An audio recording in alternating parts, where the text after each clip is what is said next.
We open on a blank canvas. Nothing moves, nothing stirs, but you can hear the faint sound of keys. Typewriter keys, to be exact. The old, very clacky brass and iron style that costs a lot of money to emulate these days. For a moment, we're stuck just with the sound. A frantic sound. It is not soothing. There's no ASMR to be found here. This is the clacking of somebody who has to get what's in their brain onto paper as quickly as possible. After a few moments, light, but only on hands. A pair of thin, long fingered hands, looking like they would probably be at home caressing the ivories of a piano, but here they are stabbing madly at the keys as though they can somehow punch through the letters to true meaning itself. The light expands somewhat, showing a thin form attached to those thin hands. A suit, a gray, unassuming suit, unmoving except for the bits of arms and hands necessary to navigate the keys. After a few more moments, there's breathing. The labored breathing of somebody who is obsessed with what they're doing, but also feels just around the corner there might be an opportunity to rest, to put down this driving, burning need long enough to remember what it's like to be human.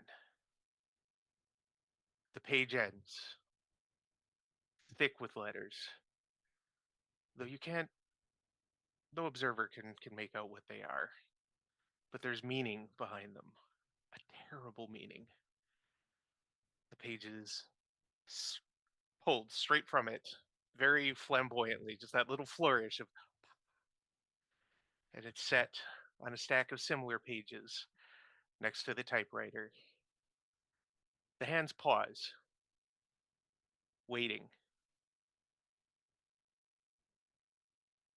and sure enough, as with every obsession, instead of that break, they go back to the keys.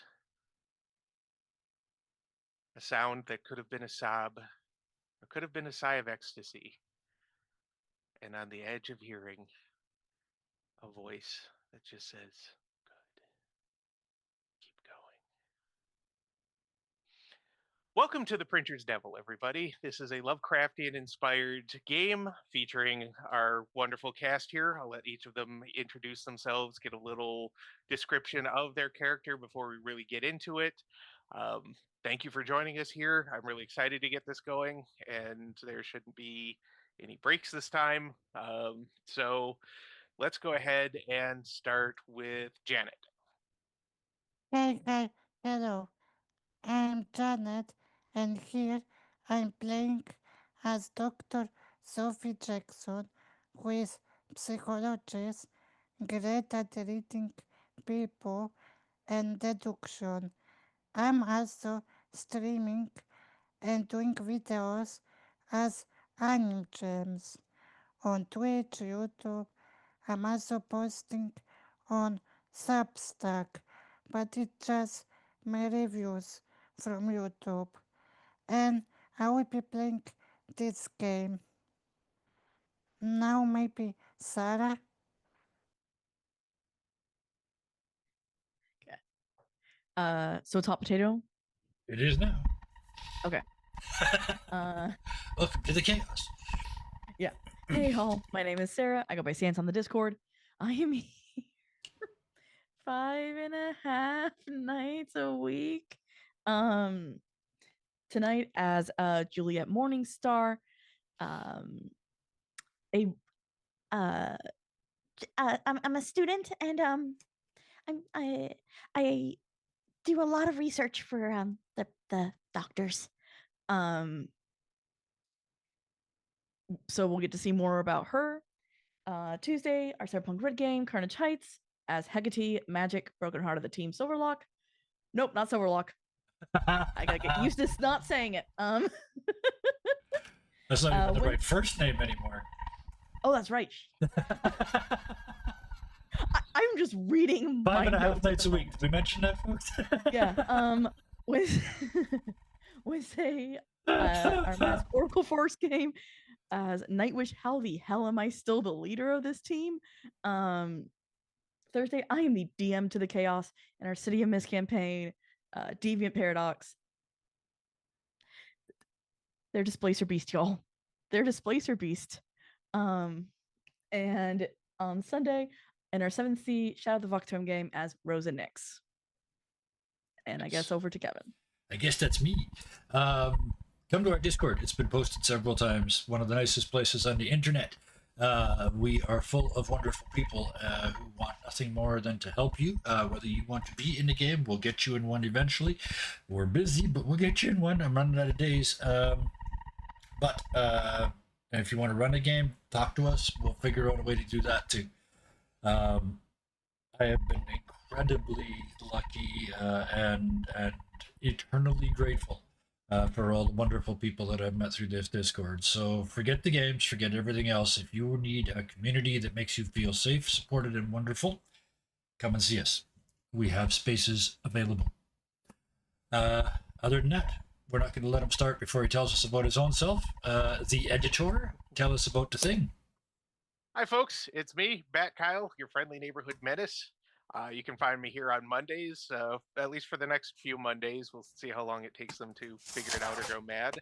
And I then can go you mad find quick. you could. And you can find me on Sundays playing Len, the ass of everywhere he goes, Costin. The wizard himself. And you can find me on the Discord, posting unhinged food memes, and in the chats of most of these other games, trying desperately to break as many people as possible with laughter, especially Sarah. And that's about it for that. So each of you has received a letter, not a call, even though it's the 80s and the calls have been slowly overtaking letters and such, inviting you kind of aggressively to the Dunwich insurance offices. Oh, No, you go ahead. I'm just going to. I think they can hear the fan, so I'm going to go turn it off. okay. The Dunwich insurance offices. Each of you has done work in some capacity for the investigative unit of Dunwich in the past. It may have been debunking somebody who was trying to claim that their house was haunted and that's why they had to set it on fire. It may be debunking how they managed to set it on fire when they weren't home. Or it may be just getting, helping break through to the truth that somebody is desperately trying to hide. None of you have been, let's call it quarterbacks of an investigation before. You've never been on the front lines.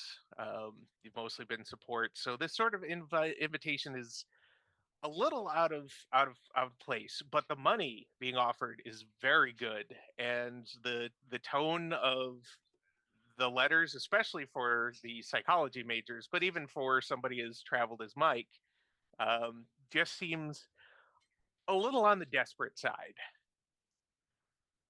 You're given a time, a place, and even, depending on what you need, cab fare, a plane ticket, although assuming most of you are in the city, and we're just calling it the city for now.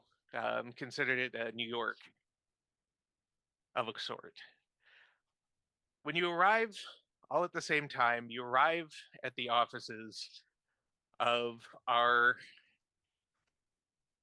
pretty much you haven't worked with him much, but you know him as the head of the Department of Fraud Investigation for Dunwich Insurance, Jake Killian. He's a big man, a big bulldog of a man, slightly jowly face. He's getting on into his 50s, 60s. Definitely doesn't look like he's going to, run down a perp anymore, despite having been 20 plus years on the service. But he definitely also looks like he could punch through a door that you slammed in his face and possibly through you with it. Um, you all, the story gets around. Everybody asks about it. The only reason he's really not doing field work anymore is because of his bad leg, which was the result of a rather angry perp ramming their car into him,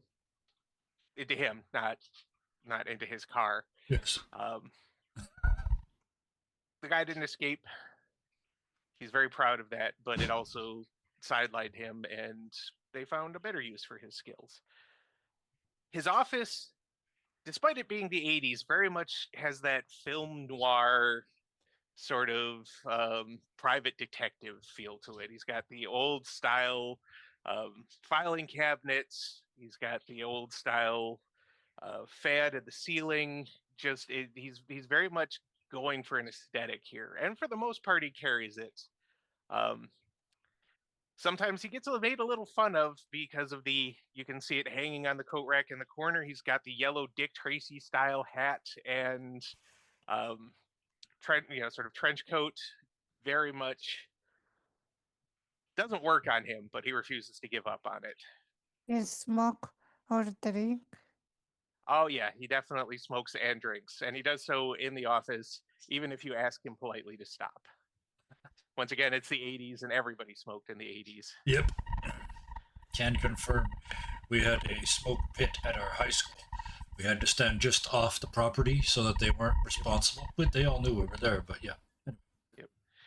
And Oh, nobody needs a to raid. make a. Oh, hey, a raid! Welcome in, Raiders. Hero's treasure has Oh, arrived. Hero! Hi, Hero.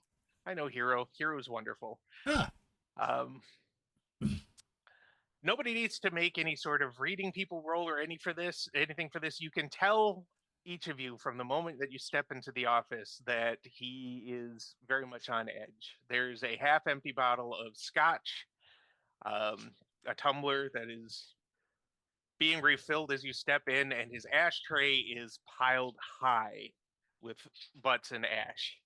And that's not normally him. He's normally a more meticulous guy about that. A couple of butts in thing, then, you know, maybe a couple of smokes through the day, but he's been chain smoking. And even though the AC is going and there are fans, he's sweating a little. And not this, the sort of heavy set sweats that some people get. It's nerves. He invites you in, he sits you all down, he offers each of you a glass of scotch. I would say no, thank you. I'm not drinking.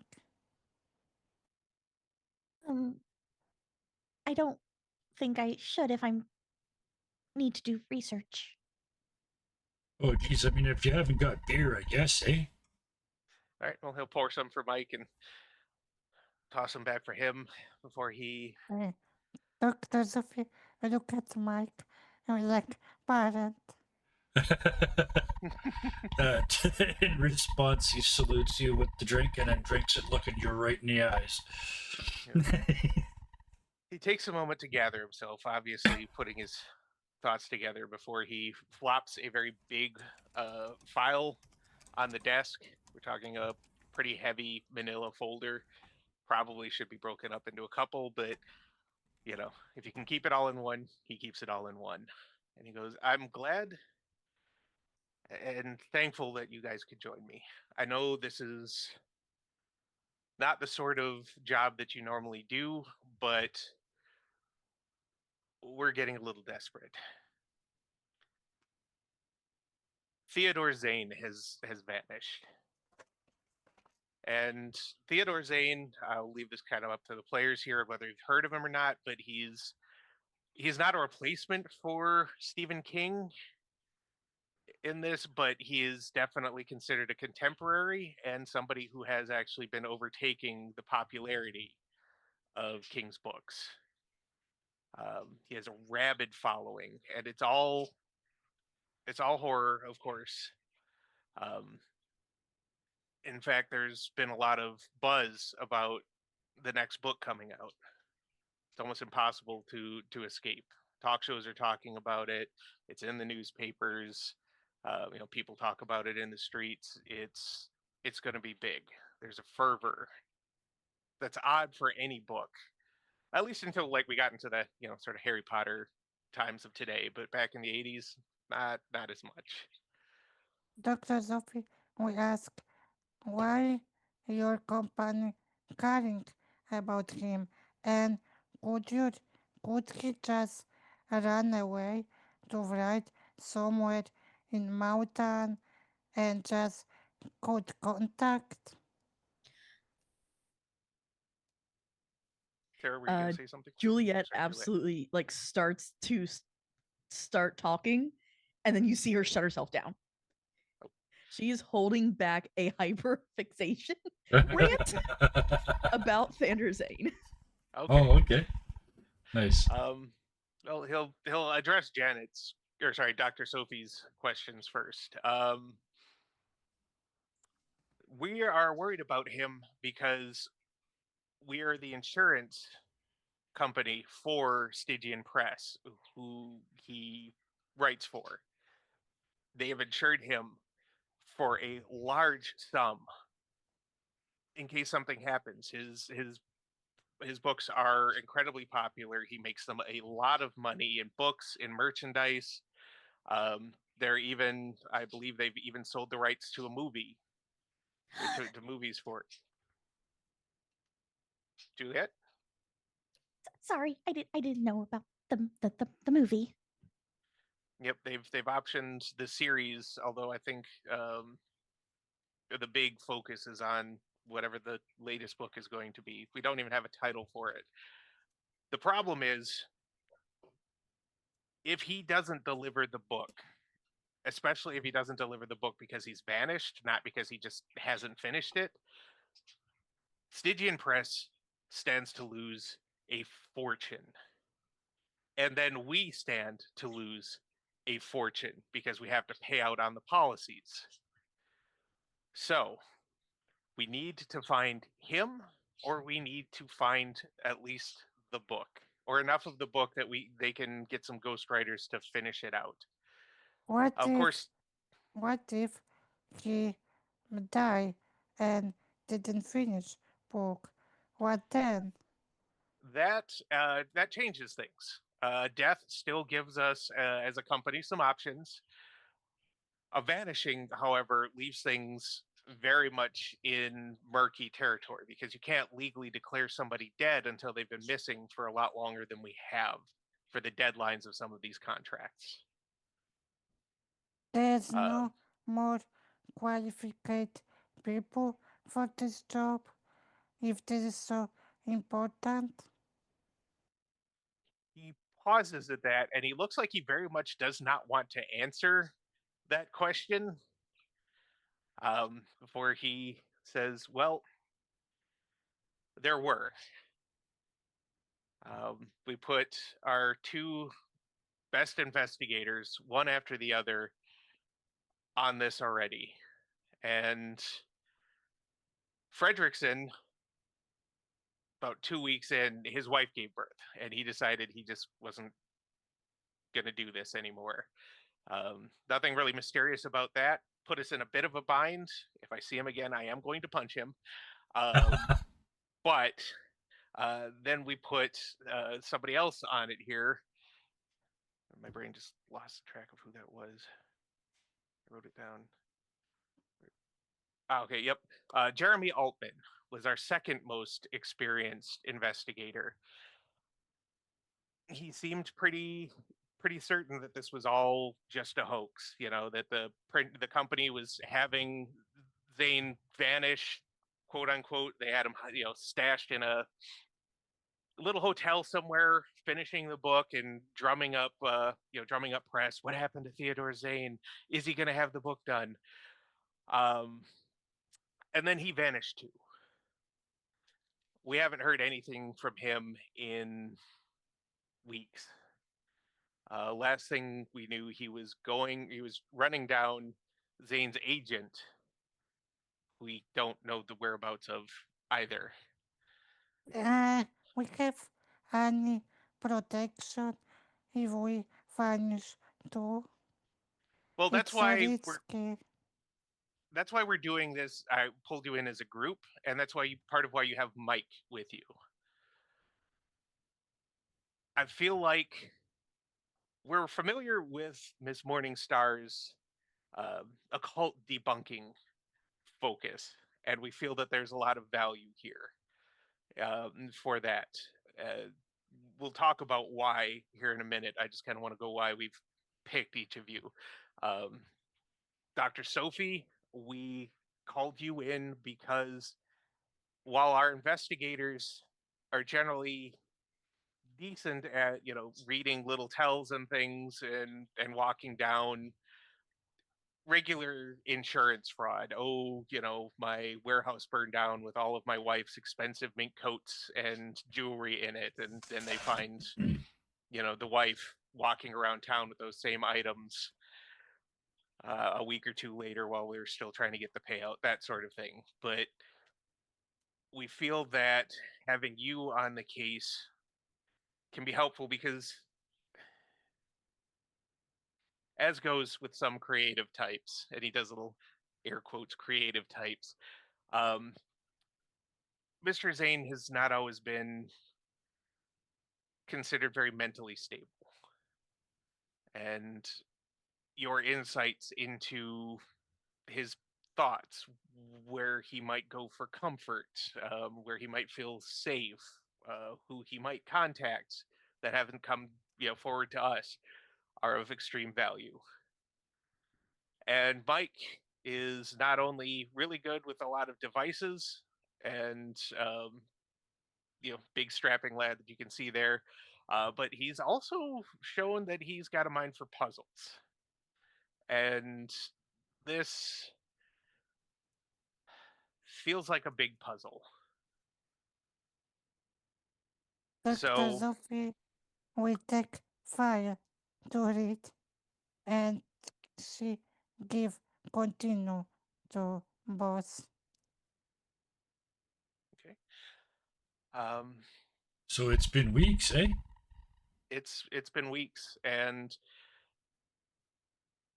most of our other investigators either just they're good at their jobs, but they're not good with people. They're not people I would really want to try and put on a team in a stressful situation like this. Or they're feeling a little superstitious and they don't want to get involved. How many time we have, and what if we fail? There's 3 months left until most of the contracts have to be finalized. We have to get the book. It has to start going to press. If it's going to meet expected deadlines, um, 3 months is the time frame. The faster, the better. Uh, they want to, be printing these books as soon as they can. It's going to need to still go through editing, and there's going to be more press junkets. There's a lot of work that's going to go into making this be as successful as Stygian wants it to be. Um, and there's honest worries that if they can't meet the demand that's out there right now, pre-orders are through the roof for this book. There are going to be riots. Zane's Zane's got he seems to be hunting for the word a rabid following, and it seems to But get we have also punishment if we fail solving. no. There's no punishment on this. You get he lays out the contract again. He's like, you get this much for just taking the job and doing your best, as long as you don't quit by the end. You get this much, and he points to a much bigger number if you find the book, and even bigger number if you find the book and find either evidence of death or you find Zane and get him in contact with the publishers. So if this is a publicity stunt, do you want to know that too? Absolutely. Because if this is a publicity stunt and they dragged us into this, that's a breach of certain contractual standards as well. That gives us a lot of options to soak them for as much as we can. I'm not going to mince words on that one. Speaking of dragon, Mr. go ahead. Where do we start looking? Good question. I'll kind of point you in the way here in a little bit, and we can go over the files. I like to do it over dinner. I haven't eaten yet. It's my treat. There's a great little diner near here. We can all just kind of sit around and discuss it on. But Mike, you had something you were saying? Speaking of dragging, if he doesn't want to come back, do we bring him back?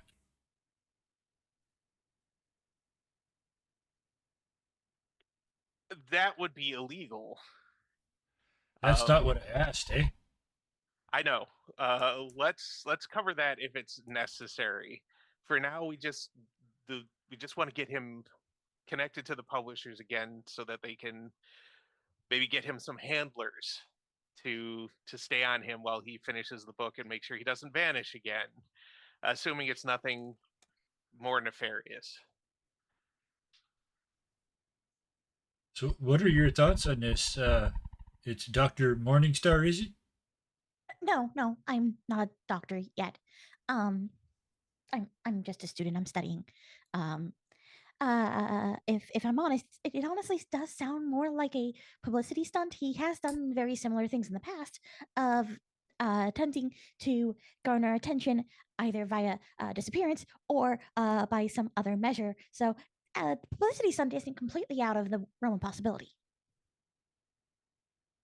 How well do you know him, eh? I am one of the members of the Thunder Zane fan club.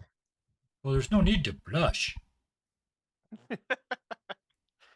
Well, good. And I'm not going to lie, we did know that. And that's another reason that we wanted you in on this. We need somebody with a logical, scientific mind, but who also knows the books and knows something about the author. It's like, so unless there are any other questions, let's get that meal and we can start going over what we have so far. Who pay for meal in this diner? Because I forget my wallet in house. I said, I've got it. I'm. This is going to be a business meal, so it's on me. Put down the empty tumbler that Yeah. has no more scotch in it anymore. And just mutter, oh, I hope they got beer, eh? They do. How you might drive after alcohol? I have a driver. It's okay. I also walk pretty good, eh?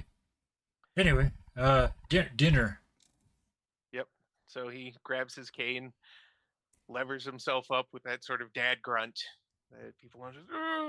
All right, and leads you guys back out through the building down to a car that's waiting. There is a driver. They got the old style chauffeur outfit, the little flat cap and whole thing. Opens the doors for you. It's a nice big sedan. Gets everybody situated and drives you through. It's not that far, but especially for somebody who's been drinking and smoking all day and has a bad leg, it's not someplace that he would get to quickly or easily. Does this seem like Dropped off. something he does regular, or like this is a regular car, or is he making a special deal out of this dinner This or this meeting that give he's having with us? Give me a roll. Do you have one of your abilities that you feel would be best here? And any three of you can do so. Actually, probably Dr. Sophie's actually above average in reading people. Yeah, But I was just going to make a regular ass roll. Okay. Yeah, would just give me you a roll. roll for me too? So I'll roll for Mike first. So if I don't have one of my, this would probably be a good time to explain the mechanic on our first roll. Yep. Go ahead. All right, so we're doing this. It's kind of a reverse D10 system in that each of our players has one thing that they're really good at, and that's their 7 rating. One thing that they're pretty good at, that's their 6 rating. And one thing they're above average at, and that's their 5 rating. You roll a D10, and if you get at or under the number, you succeed. So in this case, it's going to be a roll for anything that you don't have a talent in that you can't sell me on your abilities for. It's going to be a 4 or under unless I think it's really easy, and I may attach modifiers after the roll. All right. Oh, nice. So I will roll for Mike first. Yep. That is a 10, so complete and utter failure. Wouldn't have mattered if I had the skill or not. But Dr. Sophie rolls a 3. All right, so Dr. Sophie, you definitely can tell, both from looking at. I'm sorry, Sarah, did you want to roll? I just rolled a 1 too. Oh, Oh, wow. perfect. So you All guys right, so both No get it. skill. Yeah. no No skill. skill. Yep, That's perfect, though. beautiful. So both Dr. figured it out. Sophie, you can tell from his mannerisms that this isn't a car he normally gets into. It's just he's not comfortable with it. When somebody knows a car really well, they'll do a familiar grip at the top to get in or what have you. And he seems a little like he's trying to get comfortable on the seats, even though they're very comfortable seats. It's a very high end car. Um, Juliet, you can just tell from the car itself, more than anything with your uh, analytic mind, that it's a very new car. This is one of those high end. It's probably rented, but it's not rented often, and it is very well maintained. So he is definitely pulling out the stops and trying to butter you guys up by giving you kind of a little rock star treatment, as it were. Like I said, the trip doesn't take long. The diner it's more of a 50s feel to it. For all that we're in the 80s, it's definitely got that classic. There's a lot of Oh. you The know, one that's in every counters and picture ever with the big window and the red neon and Yep, yeah. the whole thing. Very Doctor, dinery. Yeah. Dr. Sophie, before coming into diner, she look at the boss and say, why you treat us with all this luxury?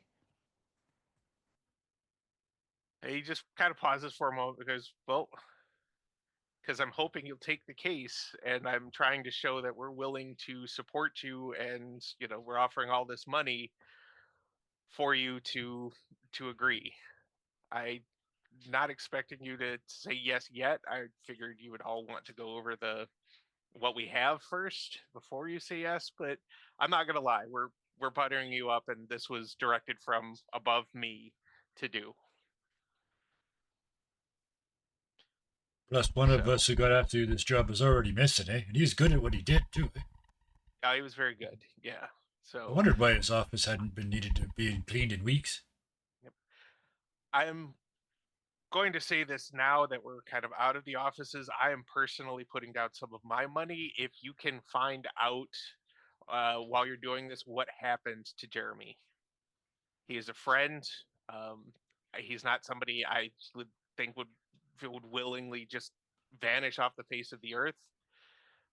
He doesn't really have any family here or anything. He definitely lived for the job. Lives for the job.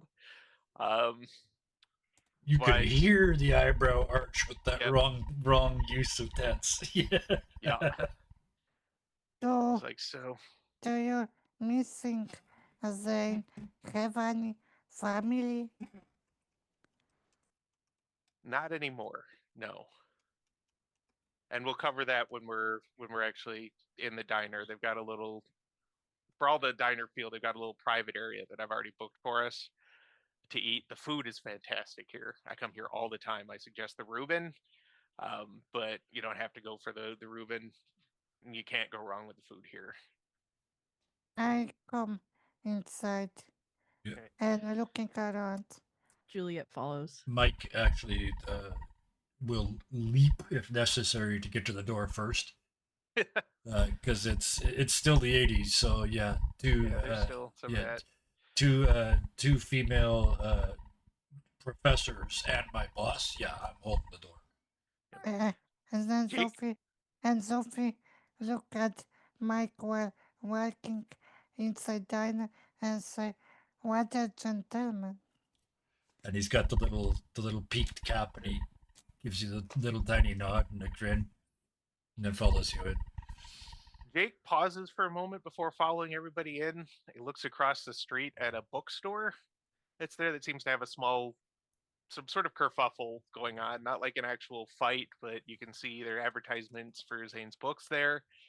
And there's just a lot of people sort of pressing and sort of pushing and jostling, but it's not clear why. And he just shakes his head. He's not a fan of the books. He's not a horror guy. He's one of those guys who likes the World War II books a lot. I was just about to make a joke And- about it's not World War II history, is it? and and Dr. Zofi is in books about science and not fan fiction. And that's fair. So he leads you back. He leads you up to a little podium. There's a woman in the sort of 50s style, server outfit, and very very pink and white, and Yeah. and he's like, hey, have party 4. We've got you know the rocket. What did I call it? Yeah, the Big Bopper room, Yep. reserved. And she just grabs some menus, takes you back, gets you seated, gets your drinks and everything. Um, the room is private except for a single-sided window. Like you can see out, but they can't see in. Sort of silvered window. Yep. To one side, it gives a view of the bookshop and everything in the background. Cars going back and forth. Um, and then he flops down that great big file folder, pops it open, and passes out pictures, of some 8x10 glossies of Zane. It's the same one. Juliet will recognize it's the same one that's in the back page of each of his books. The little about the author The official stuff headshot. and Yeah. the There's- official kind of headshot. There's I'm just a also very little. curious. I'm also curious. There's other clients in this diner or only us? We're in a Just you private guys. room, It's I a think. private room. Yeah, the big proper room is a private room. The server may be in and out, but um, they are generally paid fairly well to just drop the food and not pay attention to anything. And he's got some extra blank papers to put over things if he needs to, just extra sheets. But the man you see he looks kind of like a mad scientist in a way. He's got that sort of salt and pepper flyaway hair, a lot of hair, and it's just kind of going up and out like he touched one of those static spheres. I can't remember what they're called, but Plasma ball. Yeah. plasma ball. Yeah, Yeah. he's thin. A lot of care lines worn into his face. He does not look like a man that life has been very kind to. Um, he's very thin. He's wearing the black turtleneck and big coat, pants that were probably pressed at one point, but he slept in them obviously. And you get the feeling this is really literally the best that the photographer could get Yeah. out of him. Yeah. And his eyes definitely, even in the picture, look like they have seen terrible things. And he is trying desperately to communicate those terrible things to you when you meet that gaze. Is that Uh, one Glossies. What happened to his family? It's a bit of a story there, but we can go over some of the highlights. His agent would be better to sort of tell you about these things, but we haven't been able to get a hold of him either.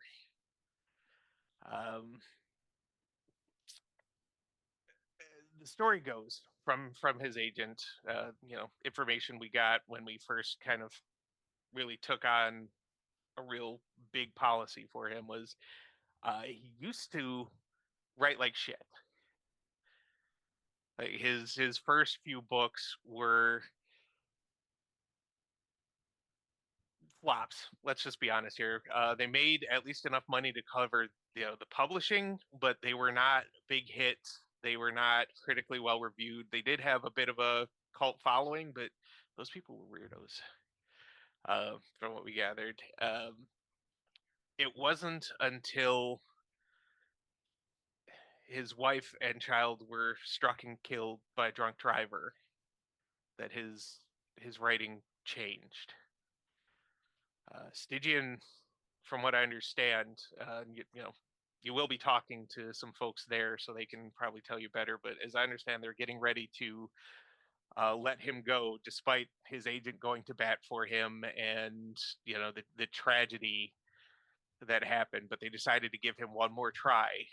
Um, More, I think, for just kind of a, oh, look at us, we're so nice, we're not a big heartless corporation. They're a big heartless corporation. But they gave it a go anyway. And his next book, I don't know if he channeled that pain into the book or what, but it just took off.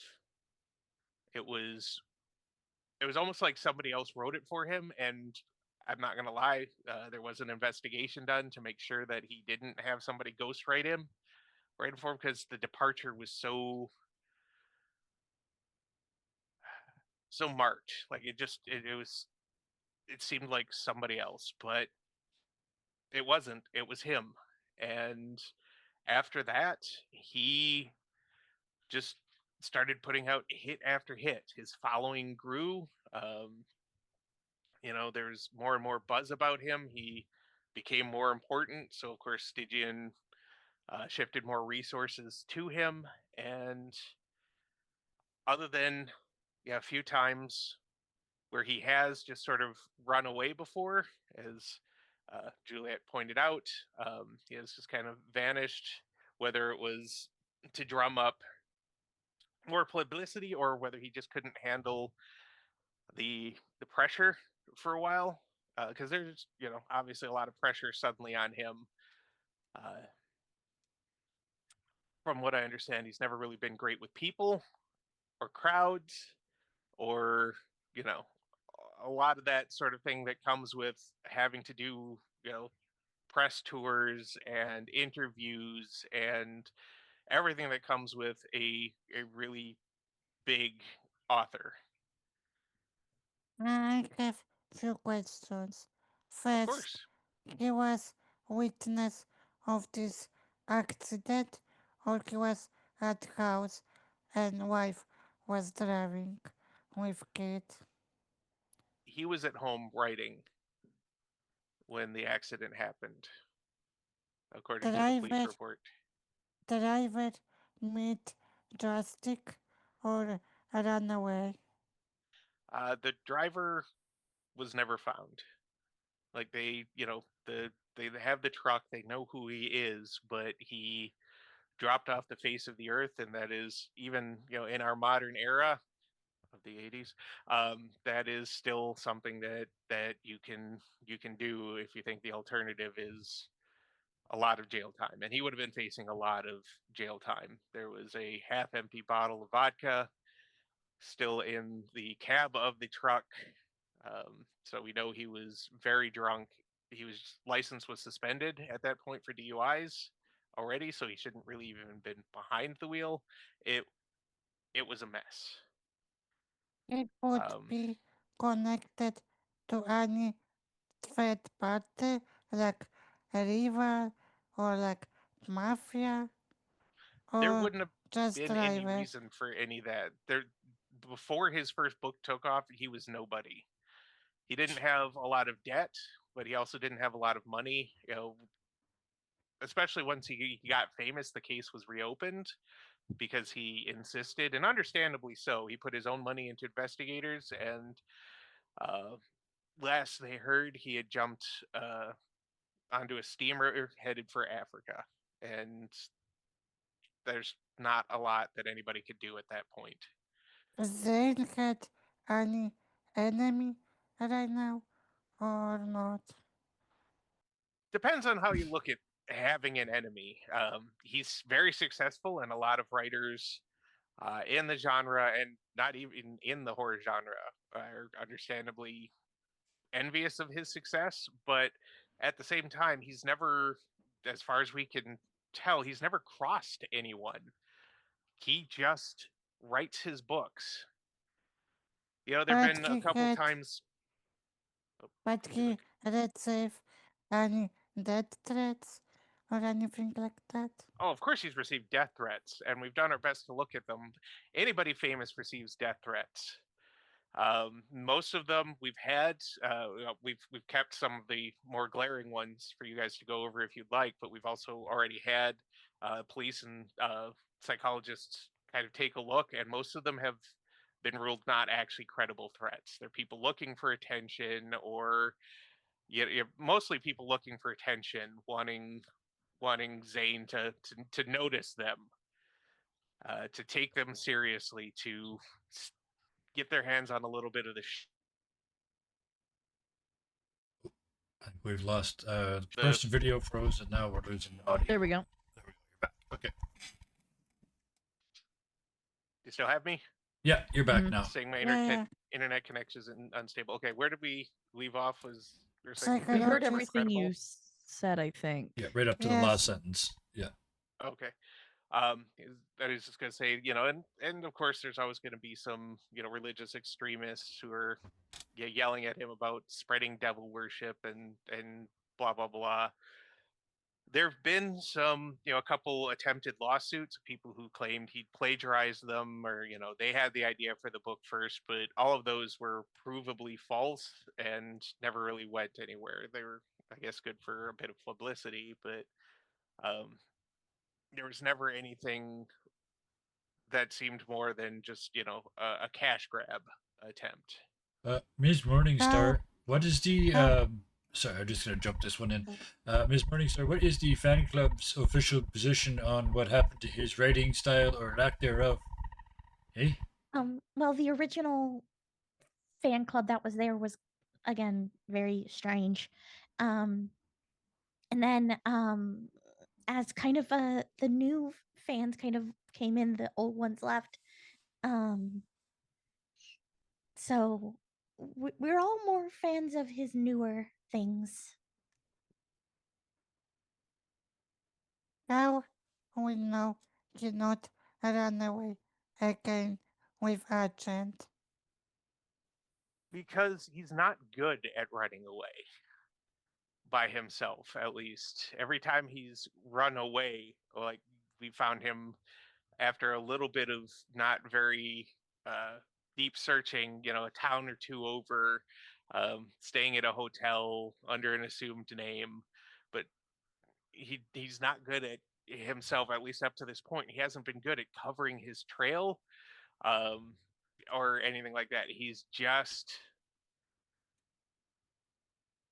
good at writing books, and he seems to have trouble with lot of other aspects of life. Whether But that was his agent could help him run away. no, his agent would normally would cover for him for a day or two just to give him like a little breathing room, and his agent would normally know where he went. His Whether agent it's don't because get paid unless he does, eh? pretty much, yeah. It was his agent's best interests to make sure that the golden goose doesn't have a nervous breakdown, but also to make sure that the eggs keep coming, or books in this situation. A lot of that Well- horror stuff is written based on like myths and other stuff like that. Is the last book based on any, or is this next book supposed to be based on any specific one, eh? You talked about lunatics, eh? Well, we do know, although we don't have a list of them, that about around the time that his writing turned around, like after his first book really exploded, he started asking his agent, and his agent kind of worked through Stygian Press to get a hold of a lot of books that are considered to be occult or esoteric. We know that a number of rare tomes, not first editions, but translations and such, were procured for him. Um, it's all hui and hokum and whatnot, ghost stories for adults sort of things here, but he was very insistent that they be gathered. He Good. could be in occult or something like that, and this all could get him kidnapped. Is Morningstar? Whoops, wrong accent. Oh, geez, Miss Morningstar, what are your thoughts on that, eh? Because that seems like pretty reasonable, eh? You said his fans, Possibly. especially his old fans, are nuts, eh? Yeah, the old fans were nuts, but they also hated his newer writing. They thought it was strange, and as strange it is. Um, it and I'm not surprised that he was picking up occult books, as you said that if he lost his wife and child, he may have been trying to find answers through his own writing, and it sounds like that he may be going through a basically like his brain is broken because he's dealing with grief.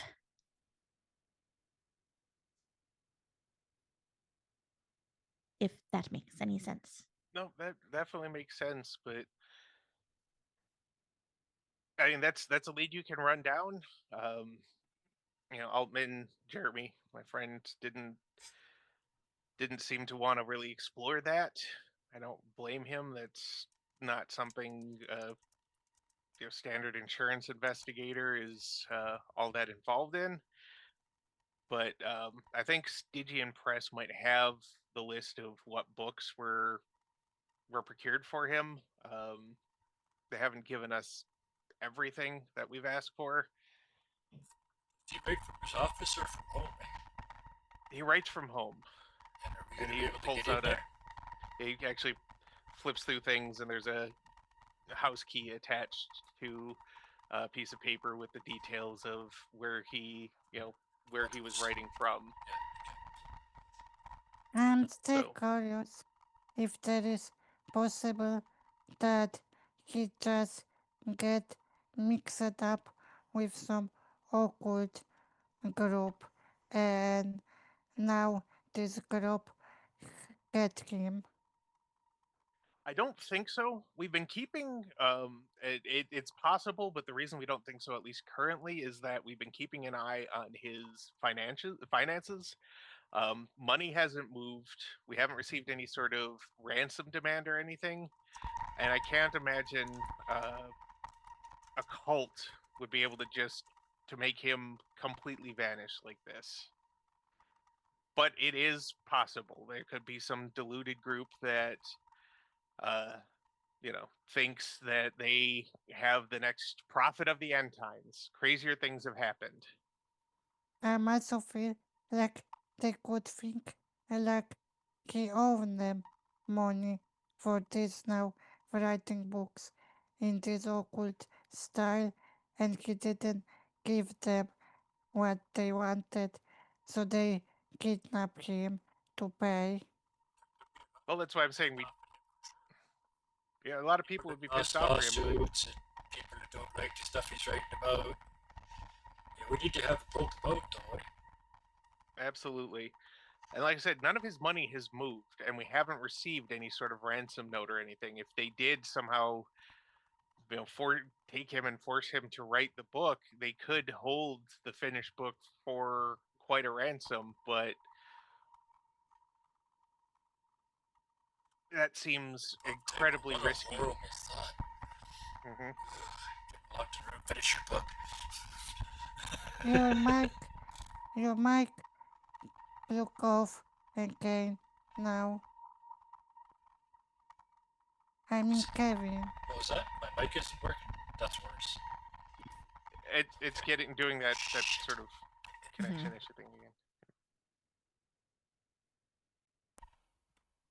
Sometimes that's all it takes. That's all it took again. Better. Yep. Yeah. Yep. Okay. Just let me know. It's simple to do. It's right here. So I know what the problem is now. It's a connection. So Yep. The file that he hands over is pretty extensive. Got a lot of information about his. Both his parents are deceased, but about he has some distant relatives, but nobody he's obviously cares about or really has kept in contact with him. Um, there are a couple notes about like pushy second cousins and such who tried to get some money out of him because they're related, because he's suddenly successful. But uh, notes that they have from his agent make it very clear that none of his family cared to try and help or support him when he was trying to make it as an author, and he's expressed no interest in helping them in any way, shape, or form now that he's, rich and famous. Doc- Um, Mr. Morningstar, could I borrow from you his books? I never read them, and I feel like they can have clue. Oh, of course. I'll have to go back to my apartment and get those for you. But yes, you can, Dr. Jackson. uh, Thank you. and at that, Jake just kind of digs out his wallet and peels out a small wad of cash and puts it down. He's like, "Buy. There's a bookstore over there. I'm sure that they have the books. Just everybody get copies of them if you want to be familiar. Familiarize yourself at least with his works. I mean, they're not going to be first editions. Those are very hard to come by at this point. But and he's like, there's some good money in them. Collectors are always trying to get their hands on them. They have, I guess, some special artwork that wasn't on any of the other like reprints.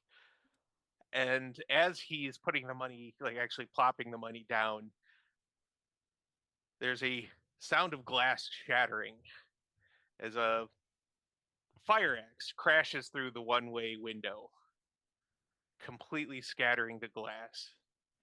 Stepping into the room with you all is a large man, very sweaty, sores on his mouth, pale, flyaway blonde hair, um, sallow skinned, wearing a stained trench coat and very tattered shirt, might have once been a nice dress shirt. And he stares at you all. I And took, I took first knife from table. all right, we'll get to Yep. that. Just before anything happens, you all notice his eyes. The irises look like they are undergoing mitosis in the eye itself, as though they're splitting into two, but haven't finished splitting into two separate pupils and irises. And he asks, with a manic grin on his face, "Do you read Zane?"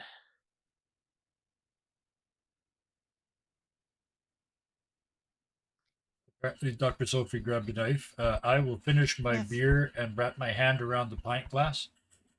Like that's my weapon of choice if this comes to violence. Yeah, he's getting glassed. Um. Yeah, Juliet's gonna grab a knife from the table All right. and Well, kind of just hold it out. The editor has a look on his face like I wasn't expecting him to fight the crazy guy. well, when nobody gives him an answer, Yep. he growls and raises the axe as though he's about to start swinging. And Jake grabs his cane and he seems to be fumbling in his coat for a gun when shots ring out. You see two police. Dr. Uh, Sophie will throw knife into his knee so he'd stop. Okay, so I'm going to Uh, need a roll on that. Yeah. Kevin, if Juliet you want to. Yes. kind of just screams at him. I understand. All right, so It's a, let's. it's Oops. called being calm roll for this because I want Sophie to be calm in the situation. All right, we'll Okay. give it to her with the Yep. six. So that's a six. Six or less. They rolled a 8, unfortunately. No. All right, so unfortunately, the knife that while you do it calm and collected, Dr. Sophie, the knife, flips through the air, very cinematic, looking very cool, and just sort of bounces off the handle off his kneecap, which is not fun, but I don't think is what you were going for. And that's the point, just as Juliet says, "I read Zane," and those creepy eyes settle on her, that the shots ring out. And he jerks and drops, and you see two police officers staring into the room with wide eyes while Jake is still trying to get his gun out of the pocket of his Dr. Sophie, duster. we go help Jake. We've got. I'm sorry. Well, what? Does it help Jake with He's his gone. gun? Oh, she'll help Jake Yeah. with his gun. Okay, yep. Helps him get it out, and he doesn't. It's obvious he doesn't need to use it now. The man is not is not moving anymore. I Everybody will seems. took his axe as a weapon. You will not do that. The cops stop Yeah. you. They're Yeah. like, ma'am, that is evidence. This is a Yeah. crime scene now. Please do not touch it. Everybody stand back. And Oh, Drops my Juliet drops her knife and hands go up. yeah. Yep. Put my pint glass back on the table and look at I the will- person behind the I counter. will, I'd make another one, will- eh? I will, my God, put on table to hide files about right there. okay. Oh, that's Yep, good. good. Gather Good up point. the Yeah. files and get them Mhm. out of the way. And Yep. the next hour or two really is not the most fun any of you have had, understandably. But it's very clear that none of you are at fault. That he just crossed the street from the bookstore, according to other witnesses, carrying the axe after he had just clubbed a couple people for no reason that they can determine. And just made a beeline for the Big Bopper room window and crashed through it. It was just your luck that the police were actually there. So you're not held for long. You're not even really expected to testify unless this somehow goes to trial. But they're still trying to determine who this man was. Also, I wondered if there are monitoring or some sort cameras in Diner. Not Not in this no, area. not in the 80s. No, too nothing that was useful anyway. You Yeah, might have had a 36 pixel thing that made you look like Mario, and they put you on the news and went, this guy, and it's like, that's 8 pixels, dude. Nobody knows that guy. exactly. So they let you go, and Jake takes a deep breath, shakes his head, and just after you're all released, just says, "Well, they were hoping to meet you at Stygian Press. Do you still want to go do that? Do you want to go back to your places for the night and think things over?" I feel like we are too late and too deep into this case to now just don't take this case. I feel like even if I return to my apartment, these crazy people could still come. That is fair. I will admit I did not expect this and wasn't part of a just letting you know this wasn't part of some sort of whole stage thing to try and lock you into it. This was as much a surprise as me. Also, I can't feel imagine that was staged. Yeah. like, His eyes. also, Janet, I'm just going to get you to hang on until Sarah gets Okay. finished. Thank you. His eyes. Did anyone else see them? yes, That's not possible. There's Yeah, crazy don't do that, eh? no. what if he wear a lens, fake lens like actors? Not during this. Not really during the 80s. Like No. like Michael Jackson, just out of character, just real quick, like the Michael Jackson Thriller ones that were just plain cat eyes were horrible for him. They were huge, thick, uncomfortable prosthetics. Yeah. And this you could really tell that they were fake. This the 80s, they didn't really have this. We also watched them sort of thing they have change now. live, right? Like You saw them actually they continue to sort of separate. changed. Yeah. Of course, after he was taken down, they went back to just blue eyes. Yep. The cops never saw what you saw. Yep. They took down what you said, but they're, Mhm. any psychologist or anybody really familiar with it knows that they're writing it off as just the stress of the moment or something.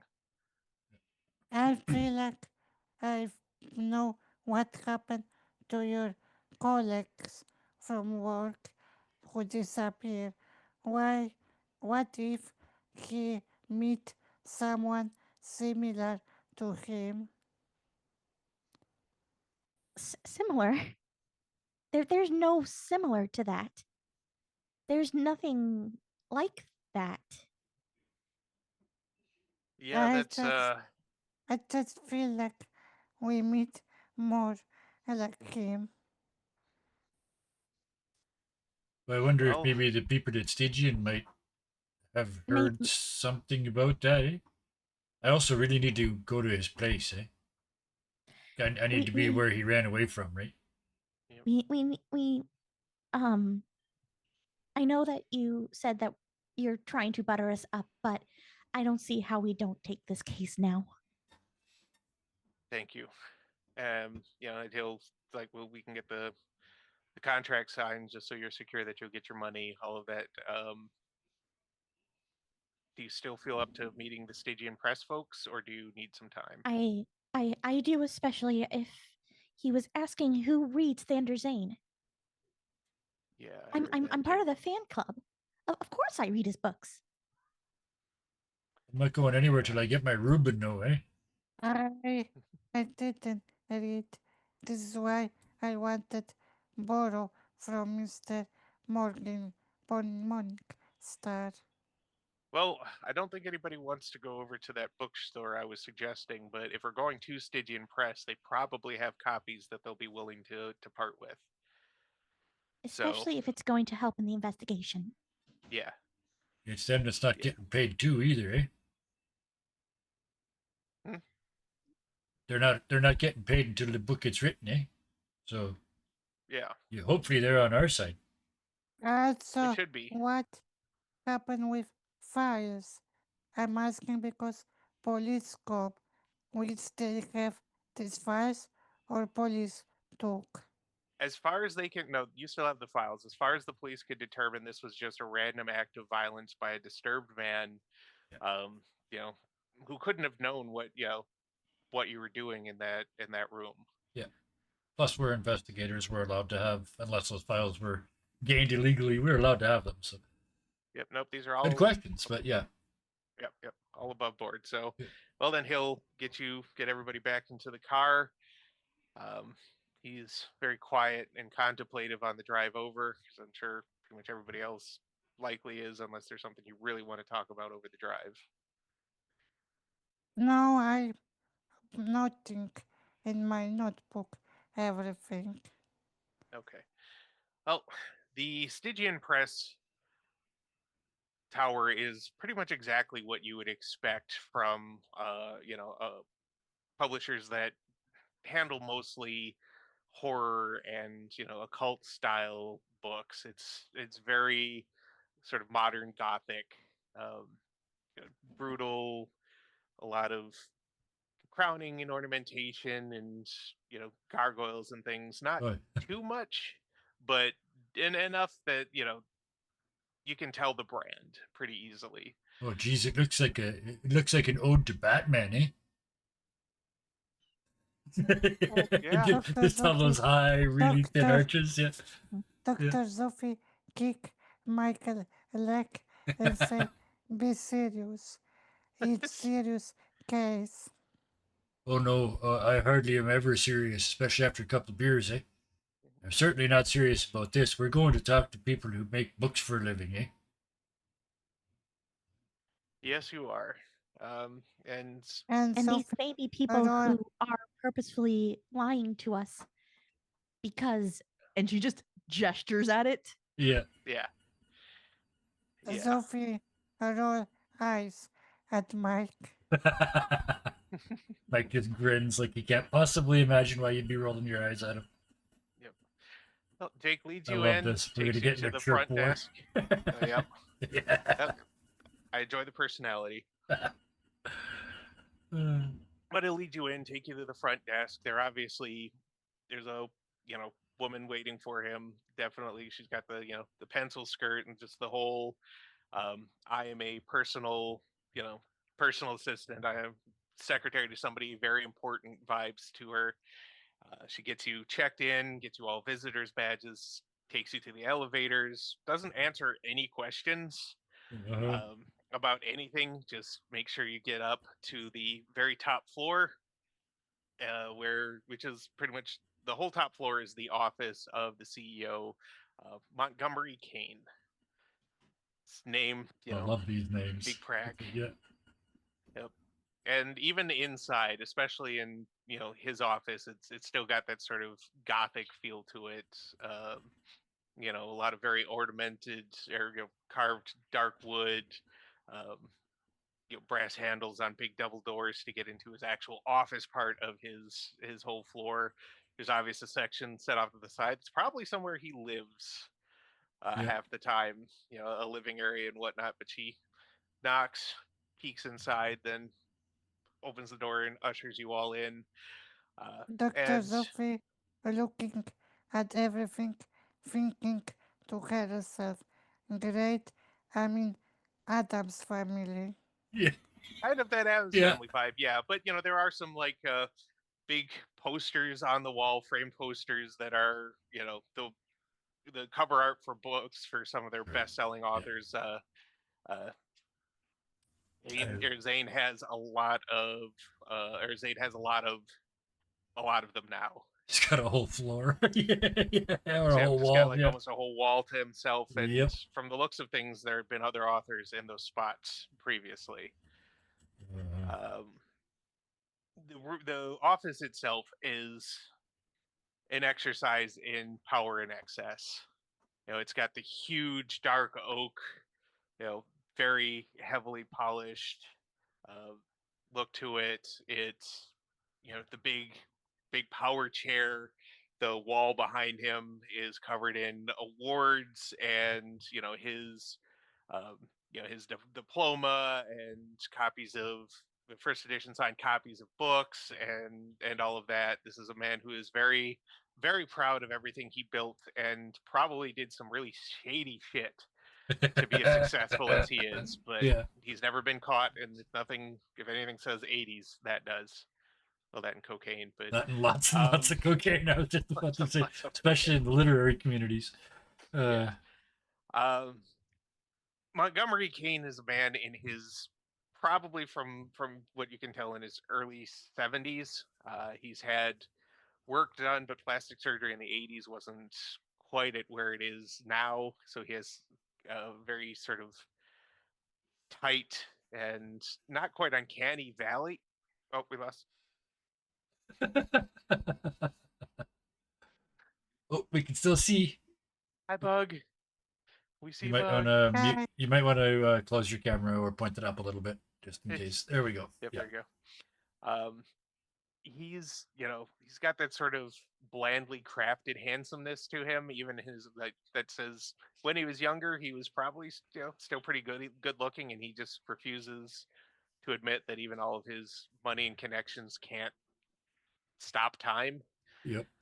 He's wearing a very tailored Italian suit, and he's got a pair of little pince nez spectacles perched on the bridge of his nose. He radiates that sort of I've weathered all sorts of buyout attempts and stock price plummets and everything else, and I'm still here. I control everything around me sort of air. And his eyes are a really faded sort of green, almost like a dollar bill that's been handled and in circulation for too long. His hair is full silver. He's got the silver fox thing, and I don't mean like the gray with touches of silver, like complete silver. Bought Swept and back. paid for. Yeah. Yeah. Nothing natural about it. Yep. He looks at the three of you, then he looks at Jake and just kind of raises an eyebrow. Like, what the hell did you just bring to me?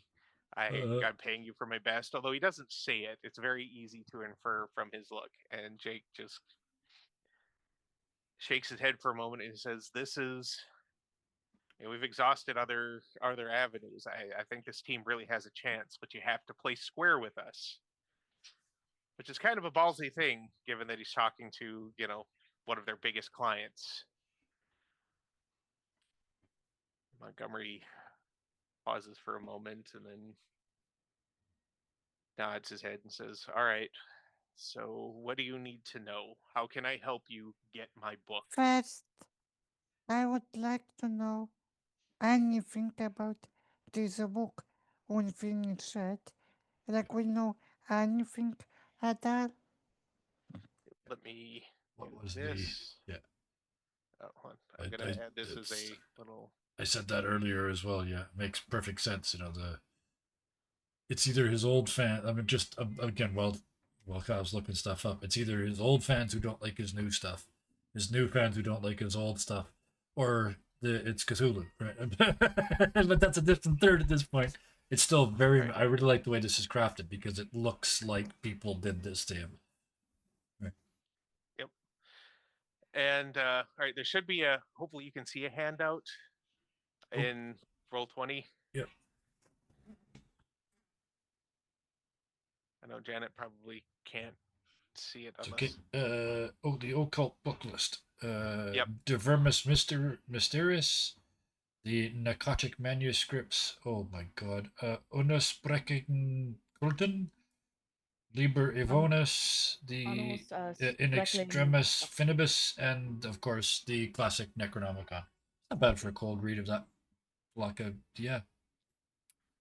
What was the German one? Somebody here speaks German. Unaussprechlichen Sprecklich. Sprechlichen? Yeah, okay, yeah. It's like these were very hard to procure, even for someone like me, even for a company like this. Many of them we were certain didn't exist. They're just myths, but each one was eventually found and delivered to him. Well, any You know, one of it's them all comes with a group of crazies, eh? usually, yeah. I'm We had a watching group. Juliet's like, hey, wrong word. Yeah, Julia's just like, when he says we found them, she Yeah. literally waves that away. Okay. Oh, okay. That's what you were. Yeah. Okay. Yeah. I'm also curious if he acted different before vanish or say something peculiar. As I never really worked with a man directly. I'm the CEO. That's not really what I do. I have people for that, but I have been asking my own questions, and I understand that he changed pretty radically after the accident. But as far as I know, I don't know what use he had for these books. Why he had to have them. Um, he didn't even want them translated. He just wanted the books as Research. old as possible. I'm assuming research. Do Yes, we I would agree with that. do we know where those books are now, eh? They ended up in his hands, and as far as I know, they vanished with him. We could receive copies of his books. I'm asking because I never read this, and when we tried to go to bookstore, crazy freak attack us. Yes, I heard something about that. I generally tend to hear about things when I spread enough money around, and this surfaced. Although nobody's really was certain until or nobody's really certain how that might be or if it is connected to Zaid. But yeah, he pauses for a moment, and snaps his fingers, and the personal assistant who is standing silently by the doors just nods, slips out, probably obviously to go get that. Um, you just How kind of much You I get the need boxed set. Right. Yeah. yep. How much I need to pay for this? This is nothing. If it's gonna have, if you think it's gonna help at all, we have copies of like rerun copies of all of his books. We'll get you the set. It's drops in the ocean of what we stand to lose or make if you don't find him and find that book. All right. I don't mean to be rude, but if you got the Cole's notes, We have 2 chapters of a book that's set to be, last I knew, 12 chapters at least. It's not enough to go on. He looks around as though there might be somebody listening, even though it's just you 5 in the room, and he's like, I'm not gonna lie that when things started to seem a little more serious, and this wasn't another one of his, oh, I just can't take all the pressure of the fame and money and the women and he obviously doesn't hold that sort of attitude in high regard. That we hired some ghostwriters to try to see if they could learn or mimic his style well enough to fool your average reader, even some of his fans, and it's not working out. They can it's like they can tell instantly, even though they're using the same, you know, word structures and same cadence and the same little verbal, flourishes. They know, and so I mean, we've got some people who are still trying, but right now I'm pretty certain it's a non-starter. It's not an option. It's about this 2 chapter we have. What they're telling about these 2 chapters that we have. is there I anything can in there like that's based on the Necronomicon or the Necrotic manuscripts or that German thing in there? None of it's. I don't think so. We didn't exactly get multiple editions of any of these books. We just made sure that they were the actual books we were paying for I'm and sent them just on. That's not something that we wanted to really hold on to or delve too deeply into. We may be Stygian press, but we're not that Stygian.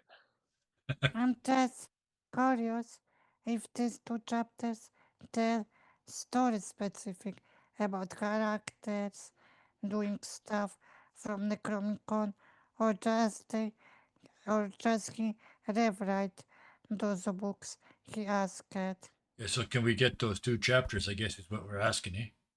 You can view Yes. those 2 chapters here, but they do not leave this building. Um, Truly, that's just. Actually, I wanted to I back up. would like I Hang on a would like second. to read those 2. Oh no, that's not happening. Yep, you can, like I said, you can read them. You can even make some notes, but you can't copy them verbatim, and they cannot leave. All right. So Juliet, sorry, Ms. Morningstar, is this similar? Like after we've read a couple paragraphs, is this similar to what he's done before, or is this another like big break? Eh? No, this is absolutely him. Yep. The thing that you notice, Juliet, especially as a fan, is that it references the town that all of his books seem to either feature in or around, which is Hobbs Field, Mhm. Hobbes Field. So it's definitely his work, and it feels like his words. There's Mhm. not a lot to go on yet. Normally, he's still setting up the story and such before it actually gets to the horror. Um, Give me, though, I'm gonna call this a research roll, so 7 Okay. or less. I want us to have a research to take notes. 8. All right, so How much I have? What were you know you? what?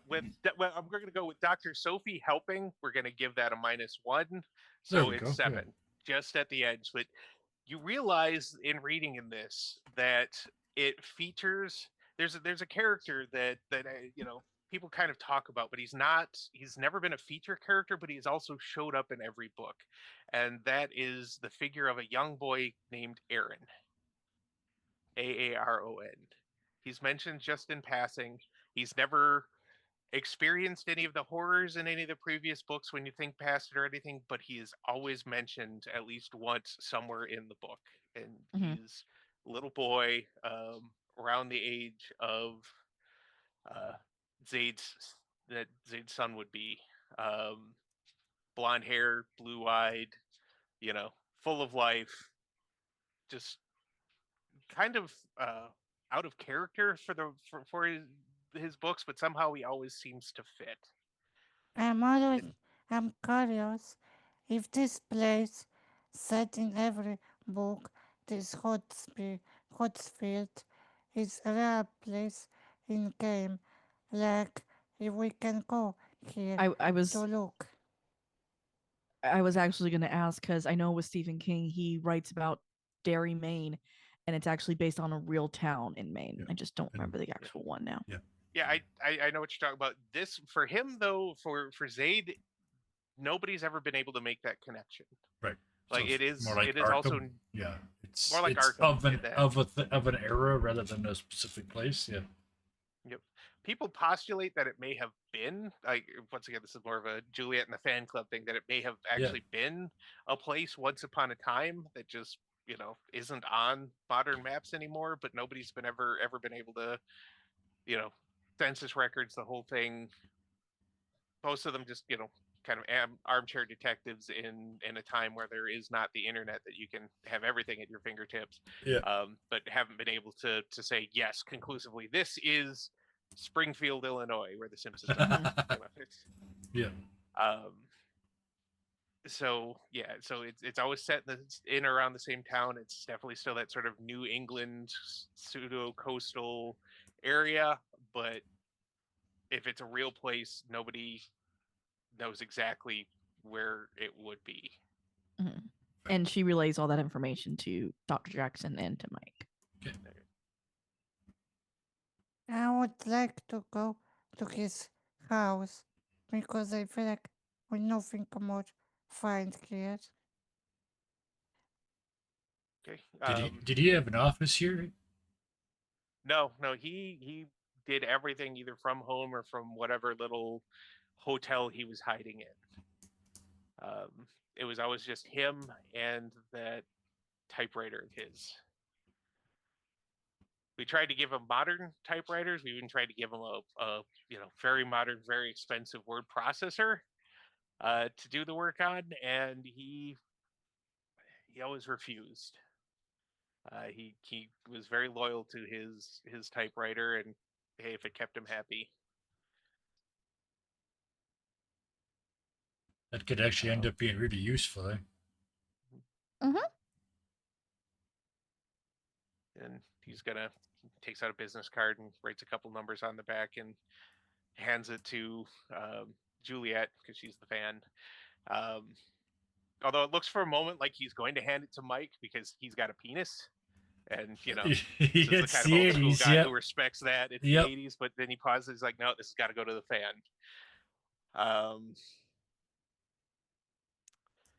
Yeah, and he's like, "If you have questions, you can reach me or my secretary. We'll be happy to arrange or answer any questions that you have." But I need to stress again that a lot of money and a lot of livelihoods at this point ride on getting this back. So please do everything you can and let us know how we can help. And that seems to kind of be the over, you know, the meeting is over.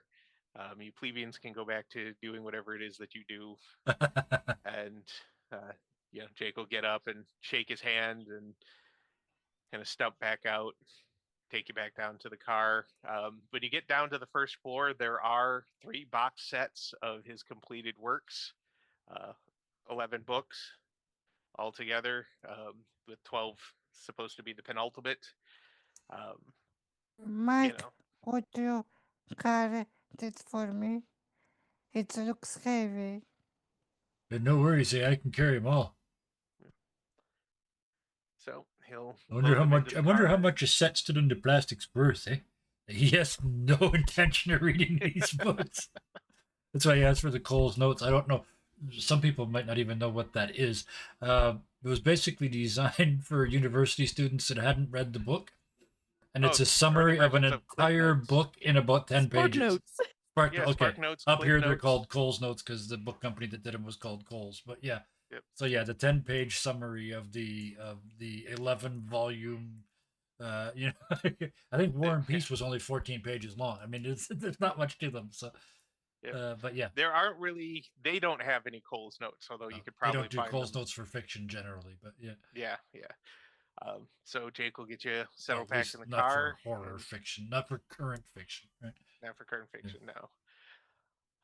It'll be like, well, it's getting on. Did you want to? I don't know that you're gonna make it to his house before dark, but we can, have you driven there if you want to hit it I today, or want. if you want to. Somehow seems kind of appropriate, eh? That's fair. Agreed. All right. Well, he's like, I'm going to have the driver drop me off because I need to prepare some things and then go home. Tell my wife that I was almost axed, literally, and then probably drink a lot. So he does. He is dropped Goodbye. off and Yeah. waves, and on the way he gives you the contracts. It's very straightforward. There's not a lot of confusing legalese. Just here's the money you're getting for sticking with it. Here's the money for the book. Here's the money for the book and author. And he just tells you personally, I'll give you what I can if you can find my friend along the way. And the driver, very professionally, drives very safely, takes you on a good 45-minute, almost an hour trip to basically a suburb outside the city, a little place called Pleasant Meadows. Of And course. the, Yeah. the name seems almost too on the nose when you Yep. get there, even with the light fading. Um, there's It's an got the almost big Adobe unnerving. sign at the entrance. It's not quite a gated community because those didn't really exist, but everything but the fence, They right? pretty Yeah, much, yeah. yep.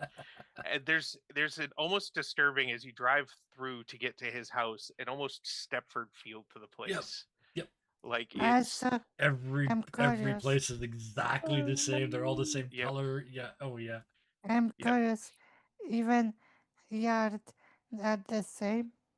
Oh yeah. Yep, the yards are all Yep. trimmed perfectly. They're all Yep. trimmed the same way.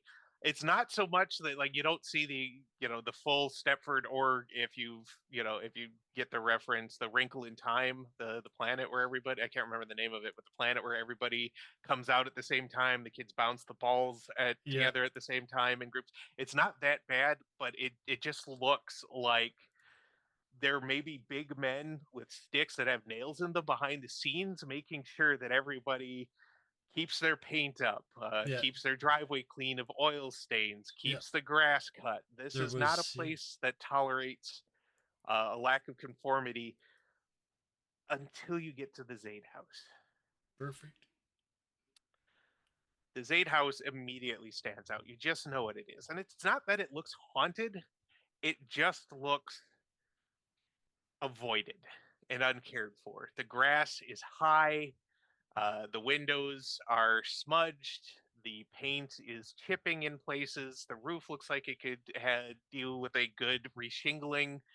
Yep. It looks like it.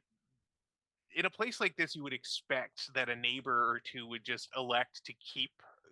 I'm just going to do this so that everything looks nice, or the HOA would pay somebody uh, to keep it done, and nobody wants to deal with it at all. That works because there wouldn't have been an HOA. Guilt still worked. It would just like a That's dirty fair. comment from your neighbor while they're out walking the dog about Yeah. how it's bringing down property values that one person won't mow their lawn. Yeah, and it worked. You actually you came to that. Yep. So yeah. The Sophie, neighborhood But yeah, somebody watch. who's immune to But that- guilt, an author, a So- creative Yeah. that's immune to guilt, that doesn't work, right? So I love it. Yeah. Yep. Very Sophie believable. will not to herself. I need to talk with community leader in this area because maybe they do something to Zayn, like threat him if he not do something about his house. There are two neighbors standing out in front of the house next to Zaid's. They're, by the front door. One obviously lives there. The other is just stopping by to chat. Just a pair of middle class, middle aged white guys in polo shirts, because of course they were in polo shirts. The Just real sort of, Lacoste ones, yeah. yep, Yeah. absolutely the old style ones. Um, and they hear the car coming down the road and they turn, and one of them starts to wave until they see you pull into the driveway of the Zaid place, at which point the hand immediately drops. And the guy looks like he almost shoves the homeowner back into his house to get into the house with him and just Yep. closes the door. Yep. So that's the tone. You Yeah. can literally, well, just about literally, feel on your skin the eyes peeking behind blinds that are tugged down just a little Oh, or yeah. pushed to the side. Yep. And Mhm. I can feel Sophie, my mother watching this from down the street when I was growing up, Exactly. looking through the sheer curtains. Yeah.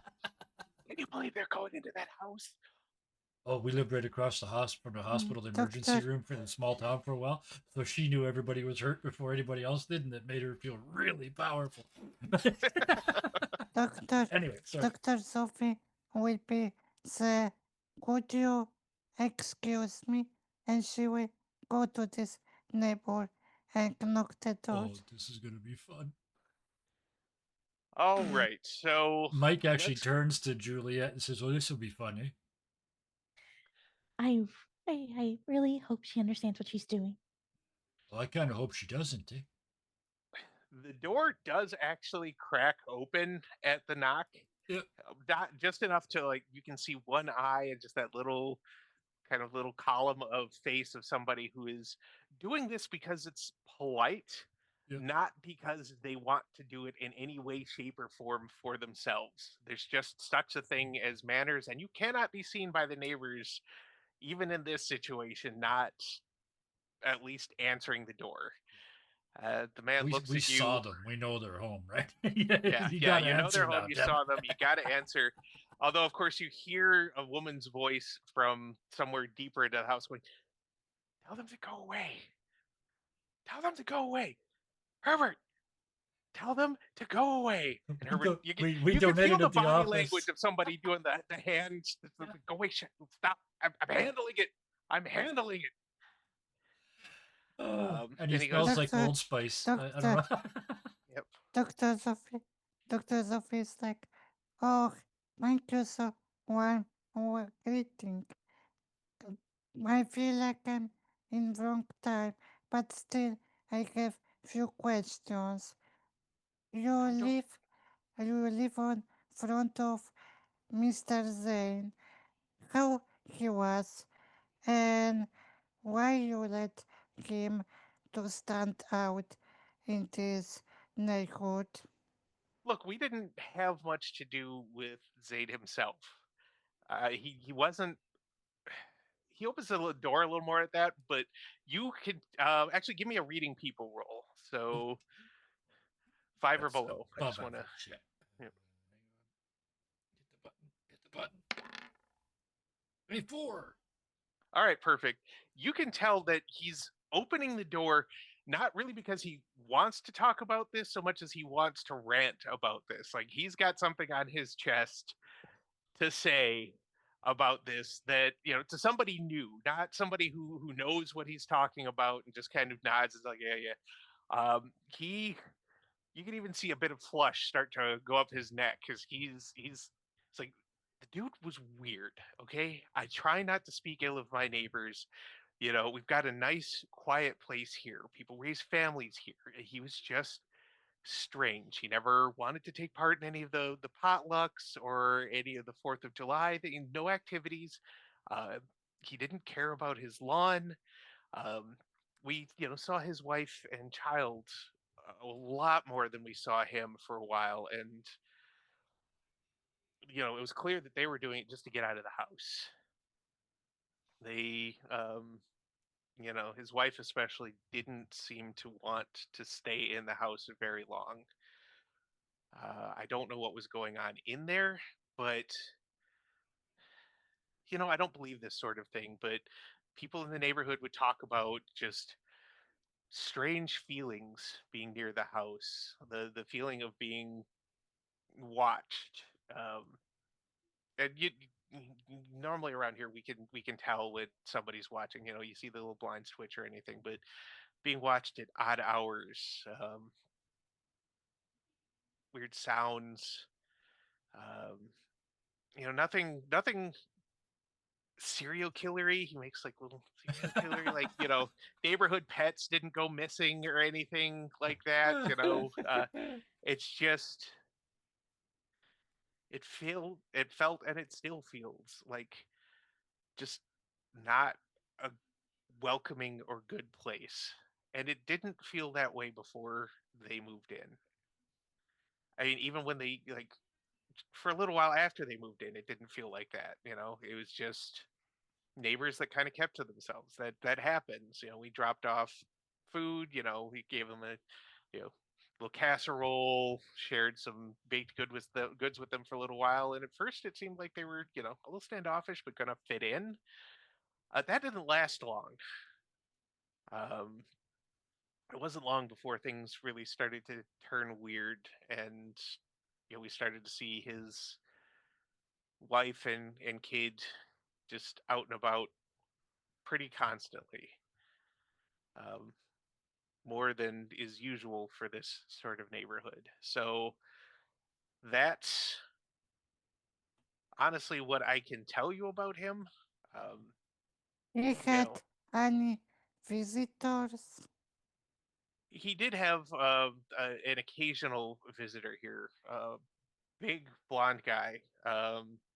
He used to stop by every once in a while, and he'd usually have groceries, which was kind of weird.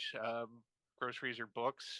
Um, he stopped by now and then, but that was really about it. Otherwise, he didn't go anywhere. Nobody really came to him. I found out later that he's a writer, and that can explain some eccentricities, but not all of them. Could you tell me who was this blonde guy or describe me how he look? I never really got a good look at him. I don't really know who he is exactly, or who he was. It's none of my business exactly. But then you hear from semi quietly, sort of sotto voce, from behind him, just it was his agent, and he just kind of pauses and goes, "I guess it was his agent. How do you know that?" Well, she stopped by what it seems like it's about to devolve into a little bit of husband and wife bickering conversation before he remembers that, oh, I've got somebody at the door. And just, Yeah. so that apparently was his agent, which also kind of makes sense. If anybody's going to visit a writer, it's going to be the agent. And that's all I've Do really got. you Nobody's been around for a while now. Well, there was my wife's sister, who lives, he points a couple houses down from there, said that one night she was certain that somebody was creeping around the house, had like gone in, that wasn't somebody who lived there.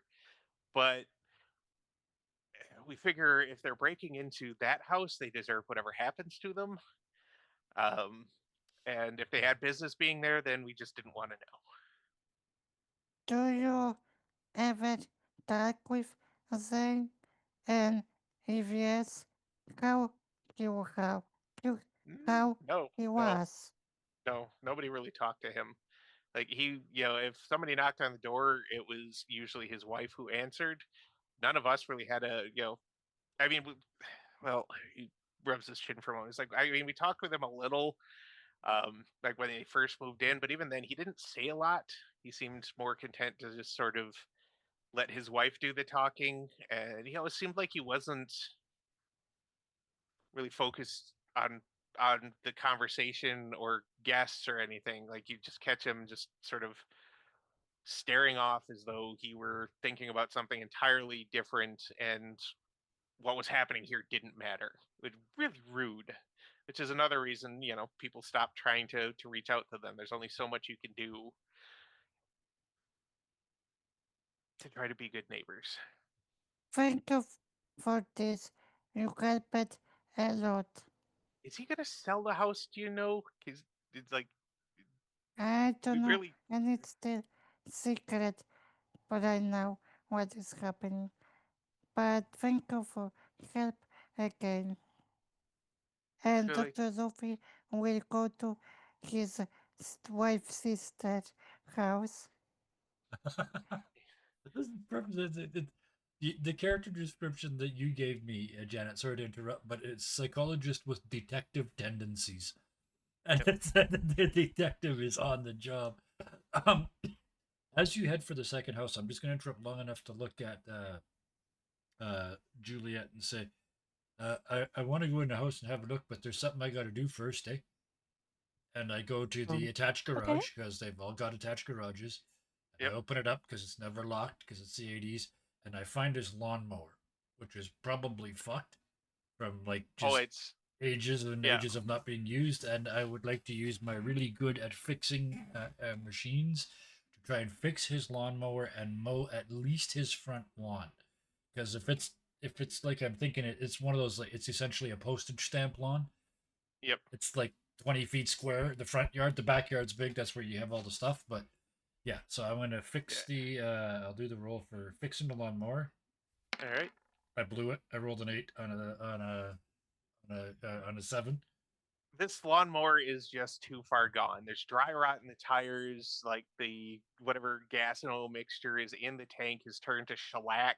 Yep. At this point, there's bits of rust on. I mean, it's been pretty well kept out of the elements in Yep. the attached garage, but it's very obvious that um, it's probably been used at least once or twice. Like there's some little grass stains here and there and whatnot, but it has set here in, um, No worries. Yeah. and just Mhm. So I falling look apart. at Juliet briefly and say, I could fix it. I mean, you could fix anything, but I got a better idea. And I go over to the door that Sophie just knocked on, and I ring their doorbell. And when they answer the door, yeah, And Dr. Sophie will look at Mike and say, I can handle this alone. Go back to Mr. Morningstar. it's okay. I'm just here to get the mower. Can I borrow your mower, buddy? You're actually gonna mow the lawn. Well, yeah, I saw the look on your face, eh? I can hear it too in my voice, my own mom, eh? Say, mow the fucking lawn, eh? It looks like dirt out there. I can see the You did me, dandelions. and It means it's been yep, too long, eh? I love dandelions. But yeah, no, he hit that. You hear his wife behind him, like, let him do it. And the voice of the guy who forced his way into the house to avoid you all, Yeah. he's like, yeah, let do it. So yeah, he goes and opens the garage, and he's got a very nice, well maintained, obviously, Briggs and gassed Stratton, up, three ready to and a half go. horse green, all the paints there. Yep, yep. Yep, the whole thing. And The to I only let you would, thing do the that's not thing, perfect is the muffler's slightly gone gold from the heat, right? Yeah, yeah, yeah. exactly. It's starting to kind of I warp, would, but Sophia, I yeah. would, I would direct to his wife and say, could I excuse mm, your time 5 minutes for few no. questions? The wife says no and closes the door. I, I She's not You were stop, having going to the any of other this. I place anyway, stop, right? So, yeah. I stop her door from closing. Like, ma'am, if you do not let me close my door, I will call the police. I want nothing to I, do with you or whatever is going on or anything to do with that house. I just wanted to ask that I heard you had creeps in his house. I wanted only about this ask. It's I'm sorry, helped I me a don't lot. know what you're asking. Asking about Your the creeps that had been wife, seen. Yeah. wife, your sister, Oh, husband told me. You Oh, had you, yeah, creep. you. Yeah, I'm sorry. You went to the she's to the other sister's house. It house. She's took at me a a second different to house. figure it out that she Oh was yeah. a different. Yeah. Nobody answers Mhm. that door. You can Oh. actually see somebody peek out the blinds, and they refuse to answer at that Yeah. house. I'm sorry. I thought you were talking about the house you had already been at. Yeah, no, nobody's answering. Nobody else wants to get involved. There's been one sacrificial lamb, and that's the neighbor who's doing this. And some more eyes peek out when they hear the Yeah. and see Mike going over the lawn. But yeah, it doesn't matter where you go. At best, you get a go away. We don't want to talk to anybody. At worst, you get dead silence that is the silence of people who are in the house just waiting for you to go away. I just sat and go to Zane's house and look at his mailbox if there's any letters. Okay, good. Good thing to do. You pop open the mailbox, and it's mostly full of junk mail. Obviously, there's the flyers and stuff like that, which wasn't still isn't as bad as it is today. But in the 80s, it was gaining prevalence, and it's obvious that this stuff has been in here for a good while, and it's at the point where you could tell the mailman is just kind of like hammering things in because nobody's cleaning it out. And when you pull it out, mostly like I said, it's junk mail, mailers, some bills, credit card bills, things like Lots of that. pizza places. Yeah, lots of pizza places advertising, and you do see there's some letters. They're addressed to Zaid. Some of them in kind of shaky handwriting. Um, but I will remind you, even as detectives, opening somebody else's mail is a federal offense if it hasn't been already opened, so you can look at it. I don't know if that will matter to Dr. Sophie. I'm just making sure that the player is informed. Yeah. I would check these letters if there's something inside. All of them definitely. They send him Are you saying $20 for his birthday. are you actually opening them to check, or are you just kind of like touching them to feel if there's Touch something? and shake Okay. if there's anything. Most of them have something. Some of them seem like they've got a number of sheets of paper in there. Some of them feel like it's just one or two. A couple feel like they might actually be Polaroids. It's hard to say exactly. Other than that, none of them appear like to be just empty envelopes, and they seem to be. If you check the return addresses, most of them are just from across the country. Like looks like it's fan mail that Stuff. maybe found his address and are sending things directly instead of God, it's sending it fiction. through. It's yeah, I mean, even the 80s had their versions of slash fic and fanfic there. For now, I just put on my box these letters, but I will think what to do because those Polaroids could be something like that. They could be all sorts of things. People send some wild stuff to celebrities. Right? And so Mike finishes up the lawn pretty quickly, and then knows the work, cleans and the it's not. lawnmower, including air filter and making sure it's got gas in it, even though it's his gas. I fill it up before I put it back in the garage, exactly where I found it, and it does not leave the green lines because he cleans the tires too before he rolls it back up his driveway. Yep. Mike's a handyman. He does his shit right. In fact, it's the 45-degree angle cut. Oh, of course. The back and forth, like the football field kind of cut. Yeah. Yep. While Mike's finishing that up, and while Dr. Sophie is fishing through somebody else's mail, Juliet, you feel something almost like a touch on your shoulder where nobody should be able to touch you. You're standing by the car, if I remember correctly, just kind of waiting for the others to finish up, and you just feel a little touch on the side the shoulder that's closest to the house. She jumps and looks, but she does not make a single sound. and it, for a moment, just you could swear that you saw the blinds twitch. And that's where we're going to draw the curtain for tonight, because we're right there at the Perfect.